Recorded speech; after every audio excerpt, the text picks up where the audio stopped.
Hi, this is the SONY Xperia XA2 and I'll show you the fingerprint scanner task on this device.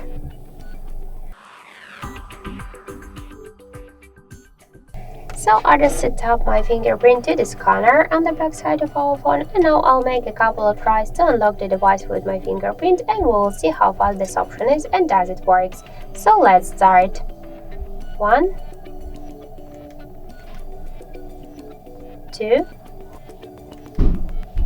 3, 4, 5. So as we could see, the fingerprint option works here fast and correct, and we just unlock the device successfully without any problems. So you could try this unlock method, but don't forget that the fingerprint is less secure than the passcode or pin code unlock methods. Thank you for watching, and if you find this video helpful, leave thumbs up and subscribe our channel.